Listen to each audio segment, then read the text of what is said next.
शहबाज हुकूमत का दूसरा बजट भी मईशत कारोबार गलाघोट बजट है। बाकी पाकिस्तानी जाएं जहां उनको जाना है, जो उनको करना है करे। सरकारी मुलाजमीन की तनख्वाहें तो 30 से 35% हुकूमत ने बढ़ा दी। ये वो मुलाजमीन है, ये वो हुकूमत है जो हमारे टैक्स से चलती है। जो मुआशी सूरत हाल हमारी बनी है, पैसे आपके पास होंगे तो बैठ के बजट बनाएंगे ना। जब पैसे आपके पास है ही नहीं तो आप घर बैठ के 2+2 करते रहो, बैठ के 2+2 को 5 बना दें, 2+2 को 6 बना दें, वो आपकी मर्जी है। आप ये देखिए कि पाकिस्तान में टैक्सों की कलेक्शन इतनी कम है कि पूरे पाकिस्तान से जो शहरी जायदाद है उस पर 20 अरब रुपए टैक्स जमा होता है, जबकि इंडिया में एक शहर है मुंबई जो तकरीबन कराची के बराबर है, वहाँ से उसकी म्यूनिसिपल कॉरपोरेशन 120 अरब रुपए का टैक्स जमा करती है। हुकूमत ने टैक्स और खर्चों के जो अहदाफ रखे हैं वो हकीकत से काफ़ी दूर है, कोसों दूर है। 14,460 अरब रुपए का ये बजट पेश किया गया है और तरक्याती मनसूबों के लिए मजमूई तौर पर 1150 अरब रुपए तारीखी रकम जो है मुख्तस की गई है। सो पहले से ज़्यादा तरक्याती मनसूबों के लिए जो है वो पैसे अलॉट किए गए हैं। एक इससे सबसे बड़ी बात ये नज़र आती है, दिफा के लिए 1804 अरब रुपए मुख्तस किए गए हैं, जो बजट का कुल बजट का 12.5% जो है वो बनता है। अब दिफाई इदारों के ऊपर अक्सर जब बजट आता है तो ये क्रिटिसिज्म होता है कि जी मेजर चंक जो है वो दिफाई इदारे लेके जाते हैं। हुकूमत ने टैक्स और खर्चों के जो अहदाफ रखे हैं वो हकीकत से काफ़ी दूर है, कोसों दूर है। और इस साल FBR को 7,400 अरब रुपए इकट्ठा करने का हदफ मिला था, जो 90% भी पूरा नहीं हो सका है। अब जी आगे चलते हैं। जो अगला साल है टैक्स हदफ वो 9,200 कर दिया गया है।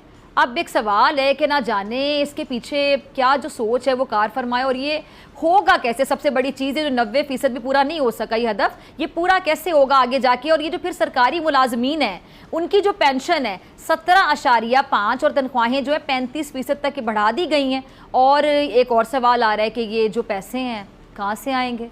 विफाक जो टैक्स इकट्ठा करेगा वो कर्ज़ों की अदायगी पर लग जाएगा, फिर दिफा, सब्सिडी, फिर तरक्याती बजट, और ये जो तनख्वाह है, पेंशन है, इसके लिए जो रकम है वो कहाँ से आएगी। और सबसे बढ़कर इन सब बातों को IMF तो मानने वाला नहीं है, सीधी सी बात है। हालांकि वज़ीर ख़जाना कहते हैं कि जी IMF की जो शराइत है मिनोअन कर ली गई हैं। कल बजट पेश किया इसहाक डार साहब ने, और वो बजट जो है और पिछले एक साल का इक़्तिसादी सर्वे, आदाद शुमार जो मईशत के हवाले से थे, वो ऐसे होशरुबा और इंतहाई ख़तरनाक बल्कि ज़िल्लत आमेज़ थे कि बड़े से बड़े जो हैं वो भी देख के शर्मा गए। एक तरफ से सिफारिशात ये पेश आ रही थी कि 20% बुनियादी तनख्वाह में इजाफा किया जाए सरकारी मुलाजमीन की।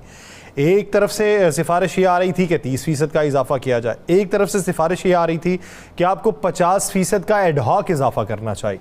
बातचीत यहाँ पे ख़त्म हुई कि 30% का एडहॉक इजाफा कर दिया जाएगा, पेंशन की मद में भी पैसे बढ़ा दिए जाएंगे। और यूँ वफाकी काबीना ने बजट को मंजूर करने के बाद फिर असम्बली में भेजा और असम्बली में तवील तरीन बजट तकरीर की वज़ीर ख़जाना इसहाक डार साहब ने। अब इसहाक डार साहब को यह भी क्रेडिट जाता है कि पाकिस्तान के अंदर सबसे ज़्यादा बजट पेश करने का सेहरा भी उन्हीं के सर पे है।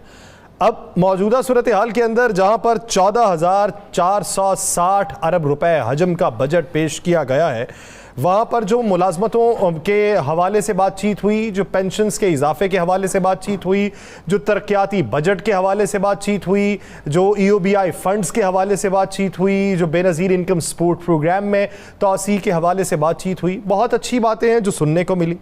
लेकिन इसके पीछे पैसा कहाँ से जनरेट होगा, ये बजट खसारा आप 7,000 अरब रुपए का एक्सपेक्ट कर रहे हैं। लेकिन हमने जितनी भी उम्मीद लगाई या जितना भी हदफ रखा, हम एक हदफ वो है जो जिससे इजाफे में जाते हैं और बाकी तमाम अहदाफ वो हैं जिससे कमी का सामना हमें करना पड़ता है। खसारे में हम इजाफे का सामना करते हैं और दीगर जितने भी अहदाफ तरक्की के होते हैं उसमें हमें कमी का सामना करना पड़ता है। अब इन्होंने खसारा ही अगर 7,000 अरब के करीब रख लिया तो वफाकी हुकूमत के पास बचेगा क्या? कि पाकिस्तान में गधों की तादाद में इजाफा हो गया।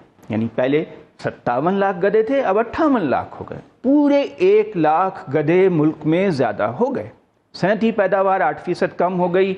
कपास, चावल, दालों की पैदावार कम हो गई और तरसीलात ज़र कम हो गई। टेक्सटाइल की बरामदात बहुत कम हो गई, लेकिन गधों की तादाद बढ़ गई। और सिर्फ गधों की तादाद पाकिस्तान में नहीं बढ़ी, बल्कि एक और वाकया कल रूनुमा हुआ, पाकिस्तान में सियासी पार्टियों की तादाद में भी इजाफा हो गया। इसाक डार जो खुद एक मनी लॉन्ड्रिंग का मास्टर है, इकोनॉमिक हिटमैन मैं इसको कहता हूं, इसने ये कह दिया है कि $1,00,000 अगर आप पाकिस्तान लाते हैं, आपसे कुछ सवाल नहीं पूछा जाएगा कि आपने कहां से ये पैसा लिया है।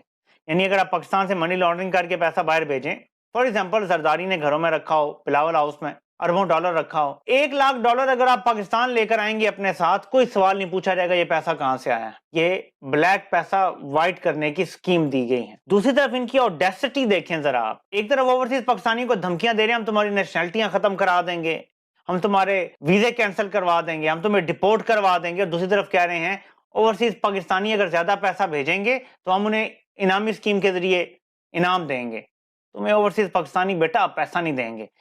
मैं ओवरसीज पाकिस्तानियों से रिक्वेस्ट करता हूं, ये हमारा मुल्क है, इसको बचाना भी इंशाल्लाह ताला हमने ही मिलके है, लेकिन जब तक साफ शफाफ इलेक्शन नहीं हो जाते, आप हर किस्म का पैसा भेजना आप छोड़ दें पाकिस्तान।